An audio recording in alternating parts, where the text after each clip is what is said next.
Hey guys, one more thing I wanted to talk to you about, understanding quadrupeds. A lot of students have asked me over the years, like, when do you know when to separate and rotate the chest from the hip, right? So we have an offset of any character when it walks. You have this offset of rotation, basically when the chest is going that way, the hips are going the opposite direction, and so on and so forth. This applies to pretty much any character. With an elephant, which is much heavier, the time that it takes to get into that position is much longer, of course, but it is still there, right? So the rotations of the hip and the chest counter each other in this sort of snake shape on the spine.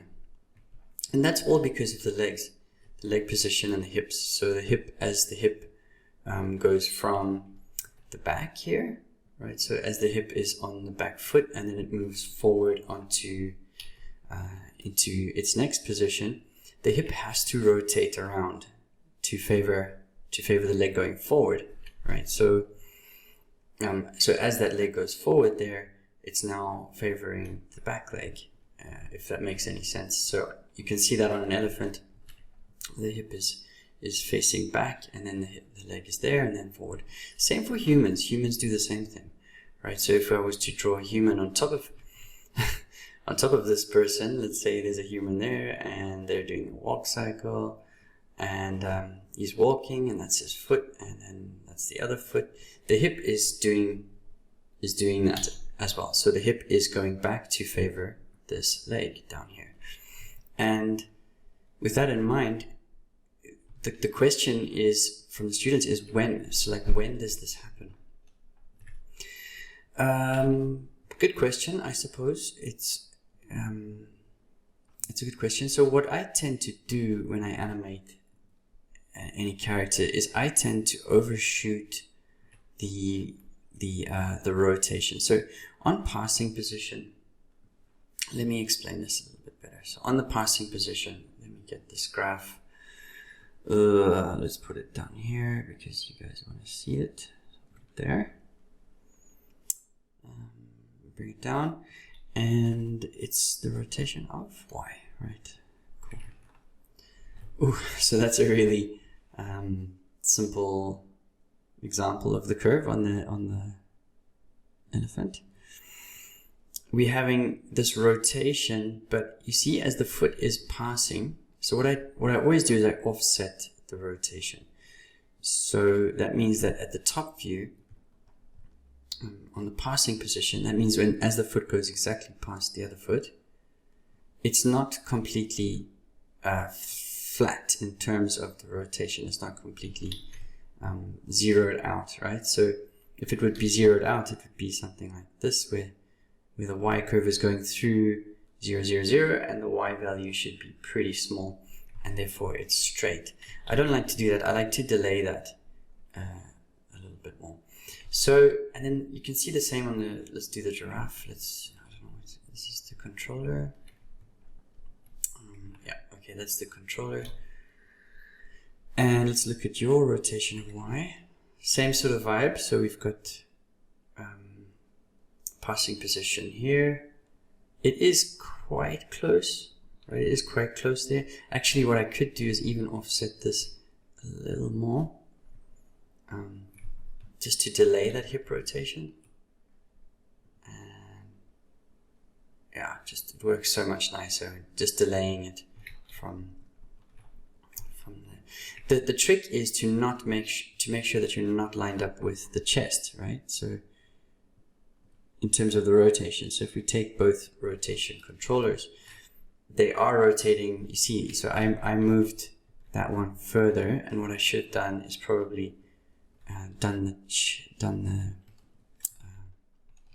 see this, it's pretty much the same. So actually this is my rotation error. I suppose I could have offset that a little bit more, and that's what I'm trying to show you. There we go. Yeah. Okay, so it happens on every character. So you have Doesn't matter if it's a dog or an elephant or a giraffe or a lion or something. It absolutely doesn't matter. What does also matter, however, is the translation of x in this case. Let's make sure we're in object space. We're in z, not in x. And the shifting of the weight left to right is also something quite important to know. And you have,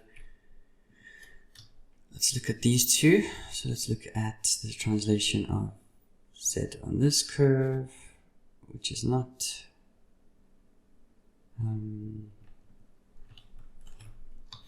sorry, the axis is the wrong way around on this rig. So it's actually the x curves. And you can see that there's an offset in the shifting of the weight over.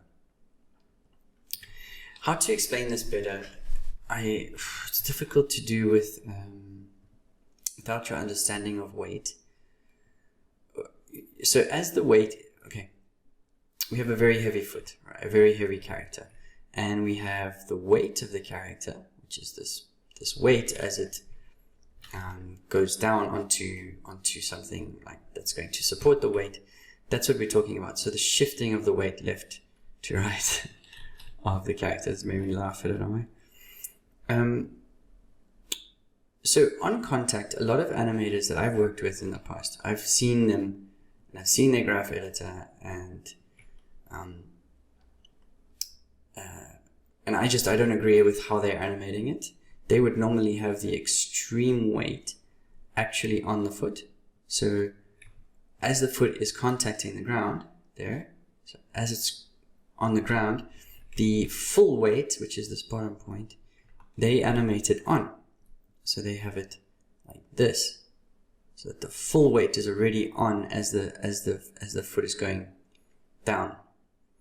And then as the foot's on the other side, it's already completely, the weight is already there much earlier. And I don't like that because two things. I don't like the shapes that it creates by like deforming a lot of the characters that I work with. And also, number two is that I like to shift the weight onto something that it supports later. How to explain that? So the foot has to come down first, and then as it comes down, I send like this chain reaction up to signal the hip to move over. Okay, to say, okay, we've got a placement on the ground, you can now shift the weight over. And that's how I've animated all my life, and all my research, and all my teaching, and how I teach the students is to animate it where you have a contact and then you shift the weight over to the one side. And this applies to the front as well. Okay, so as we put the weight onto the foot, let's look at the translation of X. See, so the foot is on the ground now. It's on the ground, but the weight is not on, has not been shifted over yet. Boom. So that happens later. Okay, so those are the ways that I animated, I guess. And yeah, please feel free to take that as just as with a grain of salt. It's how I animate, and it's how I've studied the shifting of the weight of all characters. And I mean, it looks pretty good if you're looking at the animation of all of them. They're looking pretty cool. And the weight works, and yeah, it's really nice. This dog is going down because it has an animation layer on it, and that's in another topic that I've covered. So the question, I don't know if I answered the question or not, to be honest, but the question is when.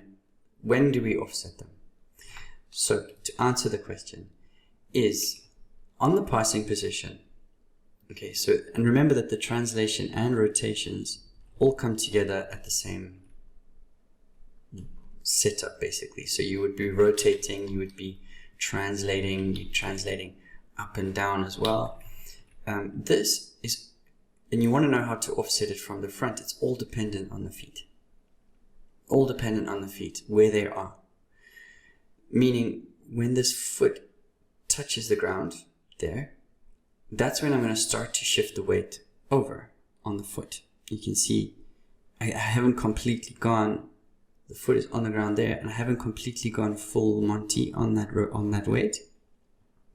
Dogs are different, however, with their weight, because they're much lighter than an elephant.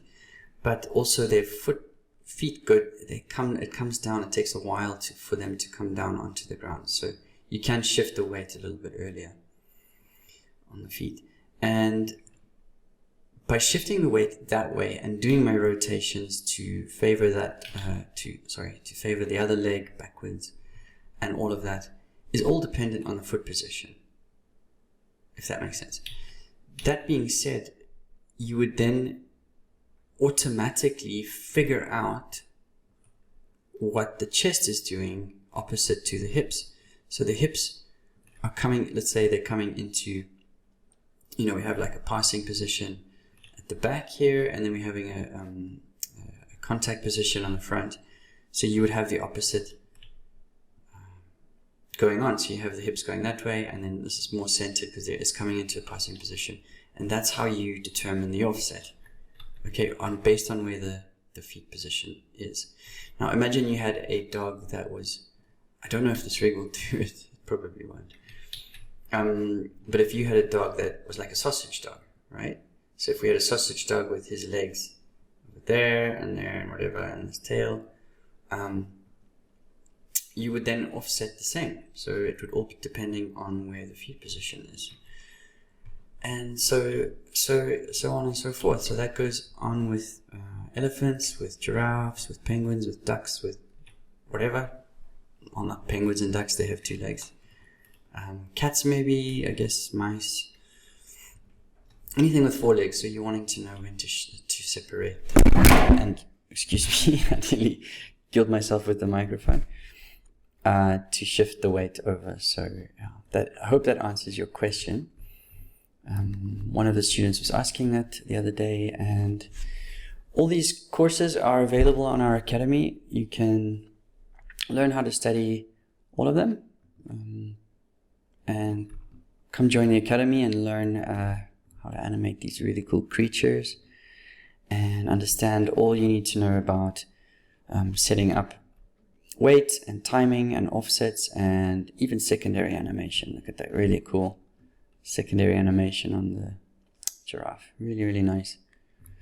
So I hope that helps. Please like and subscribe our channel. We're growing slowly, and we are hoping to give back as much as we can to students learning how to animate pretty cool characters like this. So cool. I shall see you all in the next lesson. Thanks.